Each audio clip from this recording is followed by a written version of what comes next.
First to that breaking news in Van Buren County. Police are checking out a pool of blood they found. Here's a map showing the two scenes. The blood is just a few miles away from Amy Henslee's house, the young mother missing since Monday. Let's go live to Hartford Township. 24-hour News 8's Ann Schieber is breaking this story now at 6. Ann? That's right, Susie. Of course, the family hearing this news and very discouraged and doing their best. A lot of people showing up here at Amy's home. We were out there just moments ago where a number of police investigators are on the scene.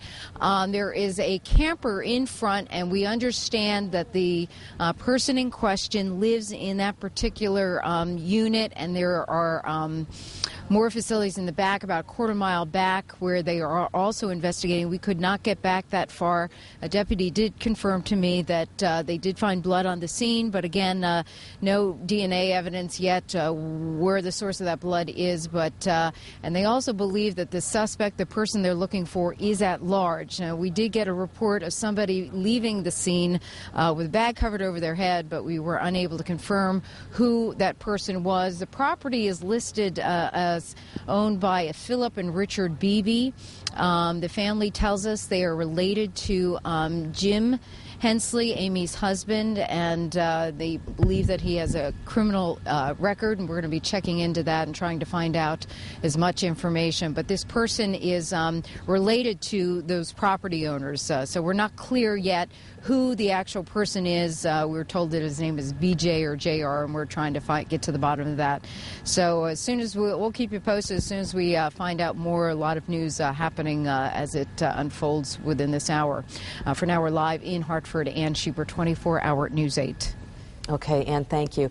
Despite that, same police are saying that they believe Amy Henslee is alive and may even have left voluntarily earlier today. Investigators say that Henslee's husband, James, is not a suspect. He even offered to take a lie detector test. So we have team coverage on this breaking story. We have a lot of details that are just coming in. 24-hour News 8's Tony Tagliavia has been in Hartford all day long. He's live with other new developments that we've learned today. Tony? Good evening, Sue. We heard a tip from a family friend earlier today that there was a vehicle at this family home in Hartford Township, and we heard later today from Amy Henslee's husband that he knew whose truck that was. The day I heard about it from the neighbor, I contacted the person because I knew who it was. And James Henslee says it was his cousin. He told me he came but nobody was here, but the neighbor tells me that she's seen a girl get in the truck, but she couldn't be 100% that was Amy, but you never know at this time. You can't rule anything out because something happened to my wife. Today, investigators expanded their search beyond the family home in Hartford Township itself, using snowmobiles and ATVs. A private dog search team helped out. It was Monday when James Henslee says he came home because his wife didn't answer the phone and didn't return his phone call during the mid-morning time when the two usually talked.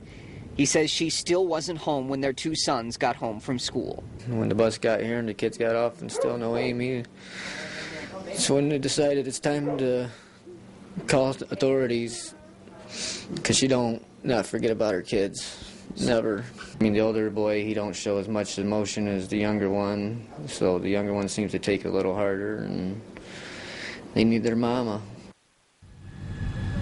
We are back live now at the family home in Hartford Township in Van Buren County. We're live with James Henslee. And James, obviously nothing definitive. What's your reaction to what police have found a few miles away from here? I'm just trying to stay optimistic at the point, and hopefully Amy's still safe and comes home. Do you have any information about why they were over there in the first place? As far as what brought investigators over to look in that area? Michigan Work had their bloodhounds and dogs out here today, and they led a trail over to that way, and God bless them for their hard work. You talked about optimism. There was a vigil last night. Another one is planned for 7 o'clock tonight. We've been out here with a veteran photojournalist who says he hasn't seen a community come together like this in his years. What does it mean to have all that community support? It means a lot, and it means a lot to Amy, and she loves all these people, and she would do the same for anybody else, and we have a great community here. And I just want to say thanks to everybody. Everything's greatly appreciated. God bless everyone. James Henslee, thank you very much for taking a few minutes. I know it's a tough time for you, and I appreciate you making time for us. We'll continue to follow developments and hope for the best. We're live in Hartford Township in Van Buren County. Tony Tagliavia, 24-Hour News 8. Okay, Tony, thank you. Our coverage certainly continues online at woodtv.com. There you can watch the entire police news conference from this morning. We also have links to the Facebook page dedicated to finding Amy and a link to missing flyers. So you can print those off, post them in your neighborhood, and we will continue to follow these developments that have just come about.